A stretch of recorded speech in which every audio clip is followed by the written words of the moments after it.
আজকে শুরু করছি প্রবাহী তড়িৎ। আচ্ছা, এর আগে আমরা যা পড়েছিলাম সেটা ছিল স্ট্যাটিক ইলেকট্রিসিটি বা স্থির তড়িৎ, অর্থাৎ কোনো একটি স্থানে আধান যখন স্থির থাকে তার অবস্থাকে আমরা স্থির তড়িতের সাহায্যে ব্যাখ্যা করি। এবার যদি কোনো কারণে সেই আধান গতিশীল হয় তখন সৃষ্টি হয় কি প্রবাহী তড়িৎ বা কারেন্ট ইলেকট্রিসিটি। তখন প্রবাহী তড়িতের সৃষ্টি হয়। তখন গতিশীল আধানের ধর্ম কিন্তু আর স্থির তড়িৎ বিজ্ঞান দিয়ে ব্যাখ্যা করা যাবে না। তখন আমরা যেটা পড়ব সেটা হচ্ছে প্রবাহী তড়িৎ বিজ্ঞান। ঠিক আছে, এই বিষয়টা কিন্তু একটা আপেক্ষিক ব্যাপার। স্থির তড়িৎ প্রবাহী তড়িৎ একটা বিষয়টা আপেক্ষিক ব্যাপার। যেমন একটা এক্সাম্পল দিয়ে ব্যাপারটা বলছি, বিষয়টা কেন আপেক্ষিক। দেখ, একটা কাল্পনিক একটা গোলক নিয়েছি, গোলকের ধরলাম পৃষ্ঠে কিছু আধান আছে। এই পৃষ্ঠে আধান, এর মধ্যে কিছু পরিমাণ আধান রাখা আছে, আর এর মধ্যে একজন দর্শক আছে। এবার এই দর্শকের সাপেক্ষে গোলকটা স্থির, আধানটাও স্থির। তাহলে দর্শকের সাপেক্ষে আধানগুলোর অবস্থা হচ্ছে স্ট্যাটিক, অর্থাৎ আধানগুলোকে বা আধানগুলোর অবস্থাকে ব্যাখ্যা করবে এই লোকটি স্থির তড়িৎ বিজ্ঞানের সাহায্যে, স্ট্যাটিক ইলেকট্রিসিটির সাহায্যে ব্যাখ্যাটা করবে। ঠিক আছে, হলো। এবার এই লোকটাকে স্থিরই রাখলাম। এবার গোলকটা ঘুরছে ধরলাম। গোলকটা যদি ঘোরে তাহলে কী হবে? গোলকটা ঘোরা মানে আধানটা ঘুরবে। আধান ঘুরলে কী হবে? আধান ঘোরা মানে কি? কারেন্টের সৃষ্টি হবে। তখন আমরা বলবো কারেন্টের মধ্যে লোকটা আছে। এবার লোকটার সাপেক্ষে আধানগুলো ঘোরা মানে কি? লোকটা দেখবে তার চারপাশ দিয়ে কারেন্ট ফ্লো হচ্ছে। তখন লোকটার এই আধানগুলোকে বা আধানের অবস্থাটাকে ব্যাখ্যা করবে প্রবাহী তড়িতের সাহায্যে। প্রবাহী তড়িতের সাহায্যে ব্যাখ্যা করবে। এবার এক কাজ করা যাক। তাহলে যখনই গোলকটা ঘুরছে, আধানটা গতিশীল হচ্ছে, তখন এই লোকটার সাপেক্ষে আধানটার অবস্থা হচ্ছে প্রবাহী তড়িৎ বিজ্ঞানের সাহায্যে ব্যাখ্যা করতে হবে। ঠিক আছে, এবার এক কাজ করলাম, লোকটা ধরলাম ও ঘুরছে, লোকটার সঙ্গে সঙ্গে আধানটা ঘুরছে। তখন তাহলে কী হবে? লোকটাও ঘুরছে, আধানটাও ঘুরছে, আমি তার বাইরে আছি। আমি কি দেখব? কারেন্টের মধ্যে লোকটা ঘুরছে, তার মানে কি? আমি আধানগুলোর অবস্থাটাকে বলবো কোন অবস্থা? গতিশীল অবস্থা। অর্থাৎ আমি আধানের অবস্থাটাকে ব্যাখ্যা করব প্রবাহী তড়িৎ বিজ্ঞানের সাহায্যে, যেহেতু আধানটা ঘুরছে। কিন্তু এই লোকটার সাপেক্ষে কী হবে? এই লোকটাও ঘুরছে, আধানটাও ঘুরছে। তাহলে লোকটার সাপেক্ষে কিন্তু এবার আধানটা কী হবে? স্থির মনে হবে। কেন বলতো? লোকটাও ঘুরছে, আধানটাও ঘুরছে, লোকটার সাপেক্ষে আধানটা স্থির মনে হবে। তখন এই লোকটা এই আধানটার অবস্থাটাকে ব্যাখ্যা করবে স্থির তড়িৎ বিজ্ঞানের সাহায্যে। তাহলে বিষয়টা কি হলো? দেখ, এই গোলকটা ঘুরলে একটা কারেন্ট সৃষ্টি হচ্ছে। এই কারেন্টের অবস্থাটাকে ব্যাখ্যা করছি আমি পারিপার্শ্বিকের সাপেক্ষে প্রবাহী তড়িতের সাহায্যে ব্যাখ্যা করছি। কিন্তু ভিতরে যে লোকটা আছে সেও ঘুরছে, তার সাপেক্ষে কিন্তু আধানটা ঘুরছে না, তার সাপেক্ষে আধানটা স্থির। সে ব্যাখ্যাটা করছে স্থির তড়িতের সাহায্যে। তাহলে একই আধানের দুটো অবস্থা, বাইরের লোকের সাপেক্ষে প্রবাহী তড়িৎ, ভিতরের লোকের সাপেক্ষে স্থির তড়িৎ। তার মানে স্থির তড়িৎ ও প্রবাহী তড়িৎ একটা আপেক্ষিক ব্যাপার, ডিপেন্ড করছে পারিপার্শ্বিক বা দর্শক কোথায় আছে। অনেকটা স্থিতি গতির মতো, পরস্পর আপেক্ষিক ব্যাপার। ঠিক আছে, আচ্ছা, এবার চলে আসি প্রবাহী তড়িৎ এর ডেফিনেশানগুলো জানি। বেশ কিছু ডেফিনেশান আছে। 1 নম্বর প্রবাহ মাত্রা। প্রবাহ মাত্রা মানে আই। সেটা কি? সেটা হচ্ছে যে কোনো ক্ষেত্রফল দিয়ে একক সময়ে যে পরিমাণ আধান প্রবাহিত হয়, যে কোনো ক্ষেত্রফল দিয়ে একক সময়ে 1 সেকেন্ডে কী পরিমাণ আধান প্রবাহিত হচ্ছে। ধরলাম একটা ক্ষেত্রফল ধরলাম আছে, টি সময়ে কিউ পরিমাণ আধান ক্রস করে যাচ্ছে এই ক্ষেত্রফলটা। তাহলে আই ইকুয়াল টু কী হবে? কিউ বাই টি, আধান বাই সময়। এটা হচ্ছে প্রবাহ মাত্রা। যদি ক্যালকুলাস ইউজ করি কী হবে? ডি কিউ বাই ডিটি, এটা হচ্ছে প্রবাহ মাত্রা। ইউনিট কী হবে? এসআই সিস্টেমে ইউনিটটা হবে, আইয়ের যে ইউনিটটা হবে সেটা কি? অ্যাম্পিয়ার। অ্যাম্পিয়ারের এককটা আসছে কী হবে? Coulomb per second. 1 coulomb by 1 second, এটা হচ্ছে প্রবাহমাত্রার এসআই একক। আচ্ছা, আরও দু প্রকার একক আছে, সিজিএস। ঠিক আছে, সিজিএসের যে এককটা হচ্ছে সেটা হচ্ছে স্ট্যাট অ্যাম্পিয়ার। স্ট্যাট অ্যাম্পিয়ার একক। ঠিক আছে, তাহলে এককটা কীভাবে ডিফাইন করব? কিউ এর এককটা কী হবে সিজিএসে? ESU by 1 second. তাহলে 1 stat ampere means 1 ESU by 1 second. এটা হচ্ছে সিজিএসে প্রবাহমাত্রার একক। আরেকটা একক আছে ইএমইউ একক, ইলেকট্রোম্যাগনেটিক একক। এককটার নাম হচ্ছে অ্যাম্পিয়ার। অ্যাম্পিয়ার। ঠিক আছে, এটা একই কিউ/টি। এবার ইএমইউ বা ইলেকট্রোম্যাগনেটিক ইউনিটে আধানের যে একক সেটা হচ্ছে 1 ইএমইউ বাই 1 সেকেন্ড। মানে যে কোনো ক্ষেত্রফল দিয়ে 1 সেকেন্ডে যদি 1 ইএমইউ চার্জ যায় তাহলে যে প্রবাহমাত্রা সৃষ্টি হয় তাকে বলা হচ্ছে 1 অ্যাম্পিয়ার। ঠিক আছে, আচ্ছা 1 ইএমইউ মানে হচ্ছে একটা মান আছে। এই কনভার্সানটা বলছি, তার আগে 1 কুলম আমরা জানি 3 × 10⁹ ইএসইউ হয়। ঠিক আছে, এই মানটা হয়। আর 1 কুলম ইকুয়াল টু 3 × 10⁻10 ইএমইউ হয়, এই মানটা হয়। আচ্ছা, তাহলে 1 কুলম ইকুয়াল টু 3 × 10⁹ ইএসইউ। আচ্ছা, এইটা একটু উল্টে লিখলাম। 1 ইএমইউ হচ্ছে 3 × 10⁻10 ইএসইউ।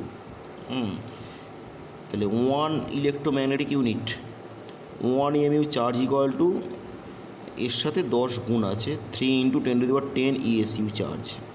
এটা একটা কনভার্সান সূত্র, এইটা বেশি লাগে।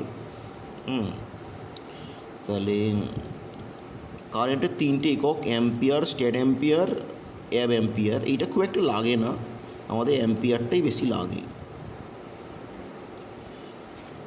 আচ্ছা, এরপরে চলে আসছি বিচলন বেগ।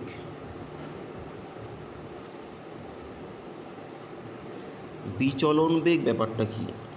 আচ্ছা, আমরা জানি আধান প্রবাহিত হয় কার মধ্য দিয়ে? একটা পরিবাহীর মধ্য দিয়ে আধান প্রবাহিত হয়, পরিবাহী, কন্ডাক্টর। অর্থাৎ পরিবাহী একমাত্র আধানকে প্রবাহিত করতে পারে। এবার ধরলাম কোনো একটা ইলেকট্রন ধরলাম ফ্লো হচ্ছে। ঠিক আছে, ইলেকট্রন ফ্লো হচ্ছে ধরলাম।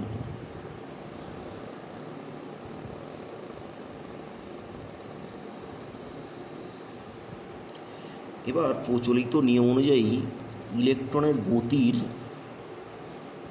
বিপরীত দিকে আমাদের প্রবাহমাত্রা ধরা হয়।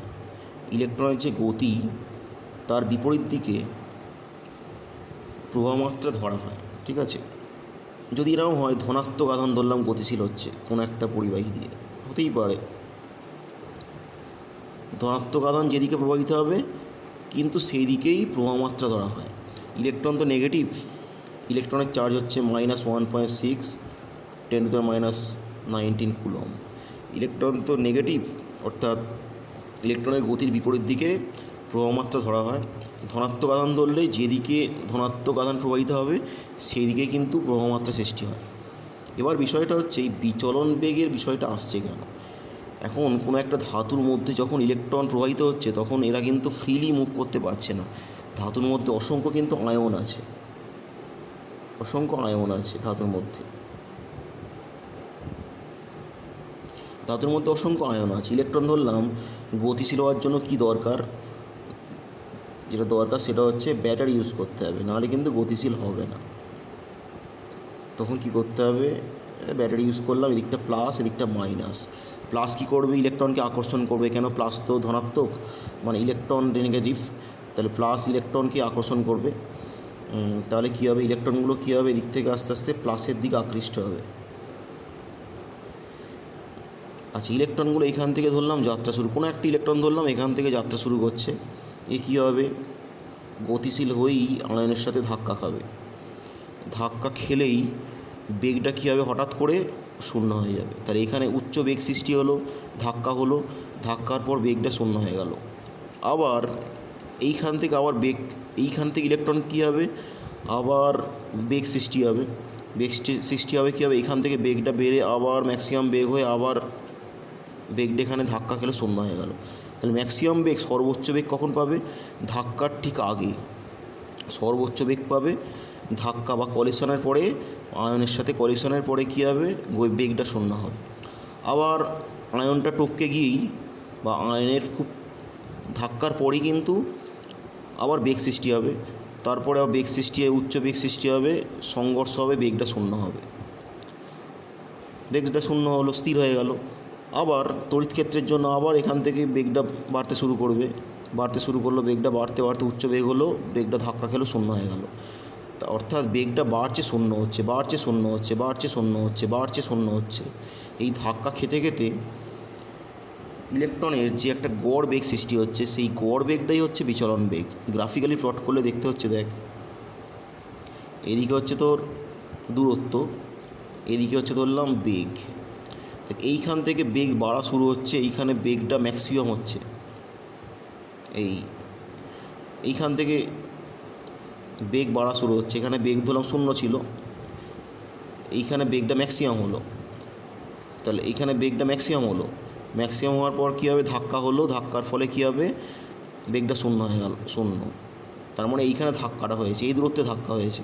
আবার বেগটা বাড়া শুরু করছে, বেগটা জিরো হয়ে গেল, জিরো থেকে শুরু করলো, বেগটা বাড়তে বাড়তে বাড়তে বাড়তে ম্যাক্সিমাম হলো, আবার বেগটা শূন্য হয়ে গেল, ম্যাক্সিমাম হলো, বেগটা শূন্য হয়ে গেল। আবার ধাক্কার পরে আবার বেগটা বাড়া শুরু করলো, ম্যাক্সিমাম বেগটা হলো, আবার বেগ শূন্য হয়ে গেল। এই করতে করতে ইলেকট্রনের একটা গড় বেগ সৃষ্টি হয়। এই গড় বেগটার নামে কিন্তু বিচলন বেগ। তাহলে কোনো একটি ধাতু মধ্যস্থ ইলেকট্রন ধাতুর মধ্যস্থ আয়নের সাথে ধাক্কার ফলে বারবার ধাক্কা খেতে খেতে যাচ্ছে, ধাক্কার ফলে যে গড় বেগ লাভ করে, সেই গড় বেগকে বলা হচ্ছে বিচলন বেগ। একে ভিডি বা ড্রিপ ভেলোসিটি বলা হয়, ভিডি বা ড্রিপ ভেলোসিটি বলা হয়, ঠিক আছে। এবার ড্রিপ ভেলোসিটির সাথে একটা সম্পর্ক চাই আমার। ধরলাম বাইরে যে ব্যাটারি দেওয়া আছে তার জন্য একটা তড়িৎ ক্ষেত্র সৃষ্টি হয়েছে, ধরলাম সেটা এর দিক হচ্ছে কোন দিকে, প্লাস থেকে মাইনাসের দিকে। তাহলে ইলেকট্রনের উপর যে বল কাজ করবে, বল মানে কি বলতো, আধান ইন্টু প্রাবল্য গুণ করলে বল পাওয়া যায়। ইলেকট্রনের উপর বল মানে কি, বল মানে এমএফ, ভর ইন্টু ত্বরণ। ইলেকট্রনের উপর বল ইকুয়াল টু ভর ইন্টু ত্বরণ, মাইনাস সাইন দিতে পারিস, আমি মানটা লিখছি এখানে। তাহলে ত্বরণটা পেয়ে গেলাম E/m, ঠিক আছে, এটা ত্বরণ সৃষ্টি হয়ে গেল। মাইনাস সাইন দিতে পারিস, ইলেকট্রন আধান যদি মাইনাস হয় তাহলে মাইনাস। এটার তাৎপর্য হচ্ছে তড়িৎ ক্ষেত্রে বিপরীত দিকে ইলেকট্রন গতিশীল হচ্ছে। তড়িৎ ক্ষেত্র যেদিকে সৃষ্টি হচ্ছে তার বিপরীত দিকে ইলেকট্রন ধাবিত হয় বা ত্বরণ সৃষ্টি হয়, ঠিক আছে। এবার দেখছি দুটি সংঘর্ষের, ধরলাম এখানে সংঘর্ষ হলো, এখানে সংঘর্ষ হলো, মাঝের দূরত্ব যদি এল হয়, মাঝের দূরত্ব এল, তাহলে L equal to U T plus half A T square. আচ্ছা, এল মানে দুটি সংঘর্ষের মধ্যবর্তী দূরত্ব এল, ইউ মানে দেখ এইখানে কোনো প্রাথমিক বেগ নেই, জিরো, ঠিক আছে, এইখানে উচ্চ বেগ সৃষ্টি হচ্ছে, তাহলে প্রাথমিক বেগটা শূন্য। আচ্ছা, প্লাস হাফ এর জায়গা মান পুট করছে E/m, টি মানে টাউ, টাউ মানে কি বলতো, টাউ মানে দুটি সংঘর্ষের মধ্যবর্তী সময়, এটাকে বলা হচ্ছে রিল্যাক্সেশন টাইম, রিল্যাক্সেশন টাইম।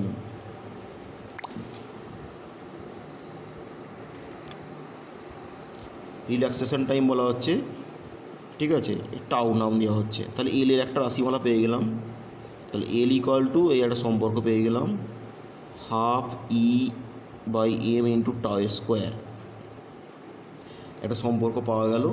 এটা হচ্ছে দুটি সংঘর্ষের মধ্যবর্তী দূরত্বের একটা রাশিমালা এখানে পাওয়া গেল। সেখান থেকে তুই ড্রিপ গতিবেগ বার করতে পারবি। ড্রিপ গতিবেগ মানে ভিডি, ড্রিপ গতিবেগ। ড্রিপ মানে বিচলন বেগ, যেটা বিচলন বেগ মানে কি, দূরত্ব বাই সময় ভাগ করলে কী আসবে, half e capital E by m, এইটা হচ্ছে ড্রিপ গতিবেগের রাশিমালা। Half small e capital E by m, এইটা হচ্ছে একটা টাউ থাকবে, এইটা হচ্ছে ড্রিপ গতিবেগের রাশিমালা হচ্ছে এটা।